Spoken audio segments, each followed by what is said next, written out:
Hello friends, welcome to SSC coaching centre. दोस्तों, आज की वीडियो में गणित के इंपॉर्टेंट क्वेश्चन देखेंगे जो एसएससी सीजीएल और आरपीएफ के लिए इंपॉर्टेंट है। तो चलिए स्टार्ट करते हैं। पहला क्वेश्चन है, किसी वस्तु को 832 रुपए में बेचने पर अर्जित लाभ उस वस्तु को 448 रुपए में बेचने पर हुई हानि के बराबर है।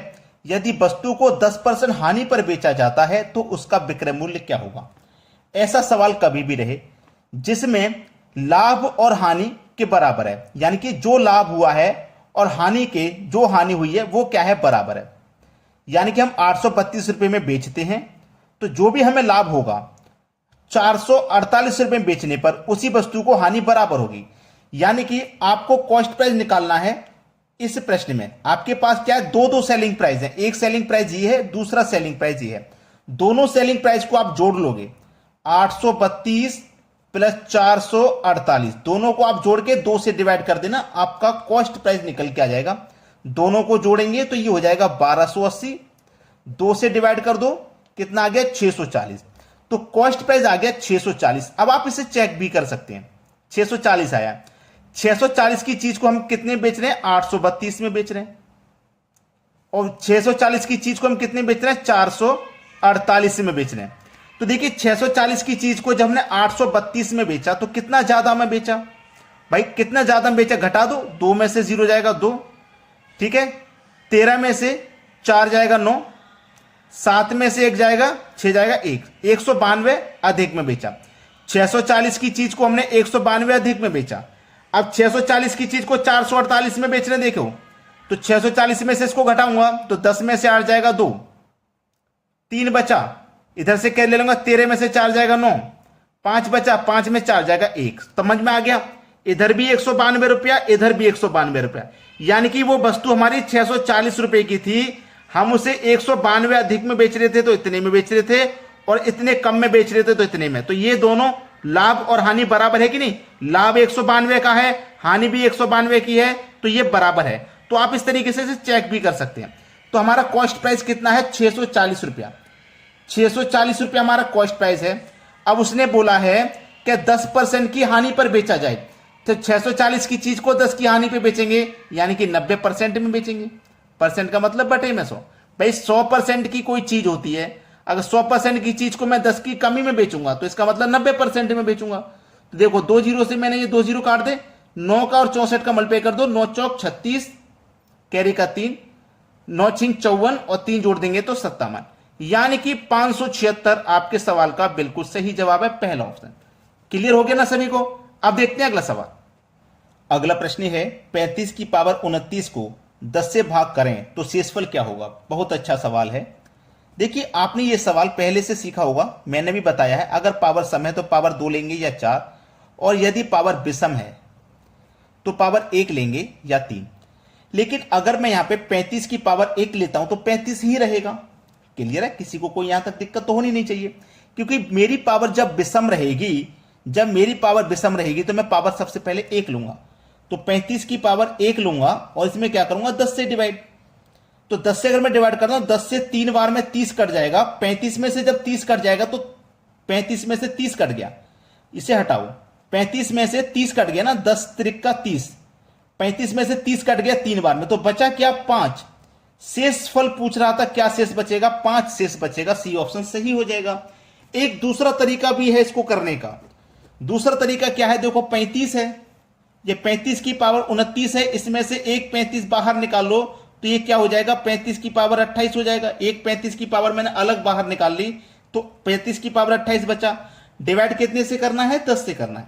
अब ध्यान रखना, किसी को यहां तक तो कोई समस्या होगी नहीं।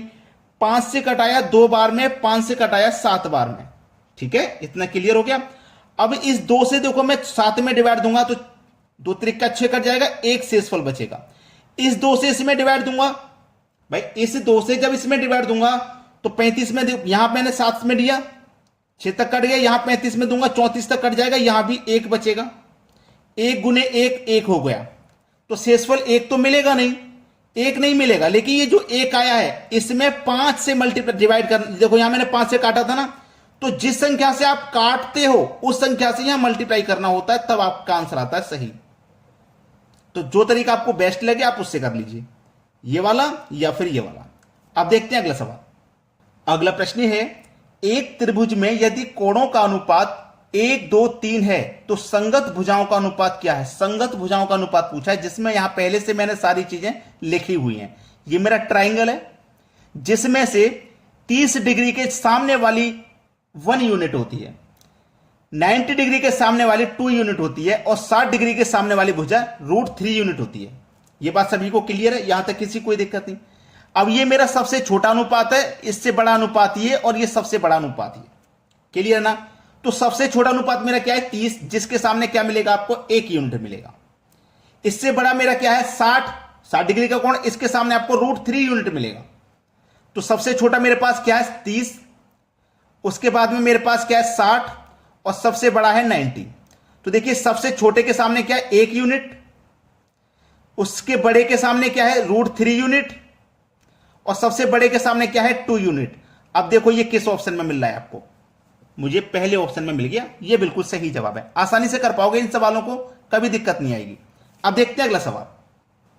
अगला प्रश्न है, बड़ी व छोटी भिन्न क्या है? ऐसा क्वेश्चन आपको मिल जाए, बड़ी और छोटी भिन्न पूछने को कह दे, तो कैसे करोगे आप? सबसे पहले आपको नोमिनेटर और डिनोमिनेटर आपको देखना है, यानी कि ऊपर वाली संख्या अंश, नीचे वाली संख्या हर होती है।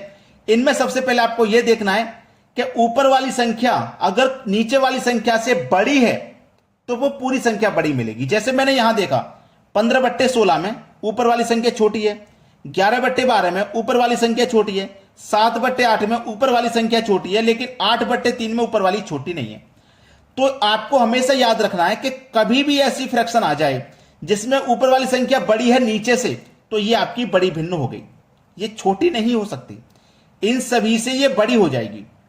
अब बची हुई संख्याओं में मुझे क्या करना है? छोटी भी तो बतानी है। बची हुई संख्याओं में छोटी, तो कैसे बताएंगे? इसका अंतर करो 1 का, इसका भी अंतर करो 1 का, इसका भी अंतर करो 1 का, 1 का अंतर आ रहा सभी में। तो जिसका अंश छोटा होगा, याद रखना, जिसका अंश छोटा होगा वो संख्या छोटी होगी, और जिसका अंश बड़ा होगा इसमें वो संख्या बड़ी होगी, जब अंतर 1 का आ रहा हो। तो ये बात भी क्लियर होगी। चलिए अब देखते हैं अगला सवाल।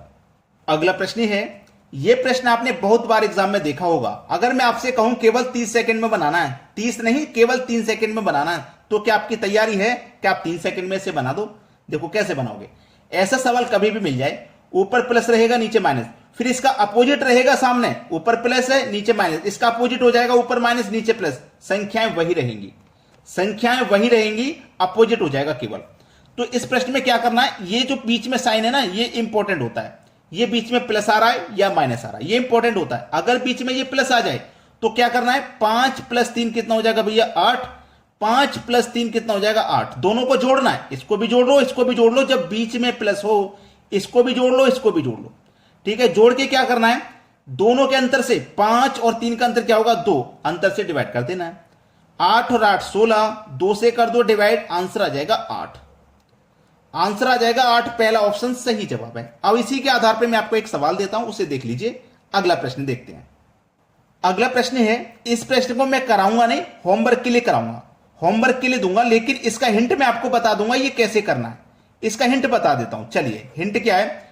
ये पहले वाला √3 + 1 √3 - 1, इसका रिलेशन इससे बनेगा, ठीक है, और इसका रिलेशन इससे बनेगा। अब देखो वही हो गया √3 + 1 √3 - 1, इसका अपोजिट हो गया, देखो √-1 और √+1, सही है ना? अपोजिट हो गया, यानी कि इसका रिलेशन इससे है और इसका रिलेशन इससे है। अब आपको मुझे इसका आंसर बताना है, कमेंट बॉक्स में क्या आएगा, आसानी से बता पाओगे। प्लस का साइन है, कोई कंफ्यूजन नहीं होना चाहिए, प्लस करना है। चलिए अब देखते हैं अगला सवाल।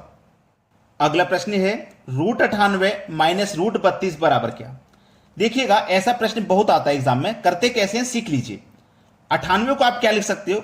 49 × 2, 98 हो गया। 32 को क्या लिख सकते हो? 16 × 2, 32 हो गया। अब देखिए 49 और 2 पूरा स्क्वायर रूट में, अब इनको हम अलग अलग कर लेंगे। 49 को अलग × 2 को अलग, लेकिन दोनों स्क्वायर रूट में ही है। अगर दोनों को मल्टीप्लाई करेंगे इतना ही आएगा, माइनस इसको भी अलग अलग कर लो, कोई फर्क नहीं पड़ेगा।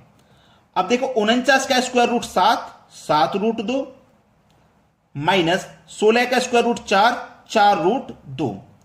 अब देखिएगा 7√2 में से मैं माइनस कर दूंगा 4√2 को, तो बचेगा क्या 3√2। बस यही तो आंसर है। अब सभी को यह प्रश्न जब समझ में आ गया तो मैं नेक्स्ट क्वेश्चन आपके लिए लेकर के आ रहा हूं, उसे ध्यान से देखिएगा। अगला क्वेश्चन है, पिछला क्वेश्चन कर लिया उसी के आधार पे है। चलिए 32 को हम क्या लिख सकते हैं 16 गुने 2 माइनस 128 को क्या लिख सकते हैं 64 गुने 2 प्लस 50 को क्या लिख सकते हैं 25 गुने 2। सही है। अब देखो 16 को क्या लिख सकते हैं 16 को क्या लिख सकते हैं 16 रूट, अब इसको अलग कर लेंगे 2 रूट माइनस का इसको अलग करिए, पिछले क्वेश्चन के जैसे 64 को अलग कर लिया 2 को अलग, इसको भी अलग करो, 25 को अलग कर लिया और 2 को अलग। चलिए 16 का स्क्वायर रूट 4 रूट 2 माइनस 64 का स्क्वायर रूट 8 रूट 2 प्लस 25 का स्क्वायर रूट 5 रूट 2। अब देखिएगा प्लस प्लस वाले एक तरफ कर लो, ये 4√2 ये 5√2 दोनों प्लस के हैं, तो 4 और 5 मिलकर के 9√2 माइनस हो रहा है 8√2, तो 9√2 में से 8√2 माइनस कर देंगे तो केवल 1√2 ही तो बचेगा। यही है आपका सवाल का आंसर। उम्मीद करता हूं पूरा कॉन्सेप्ट आपको अच्छे से समझ में आ गया। इन सवालों का कभी कोई समस्या नहीं होगी। वीडियो देखने के लिए आपका बहुत बहुत धन्यवाद।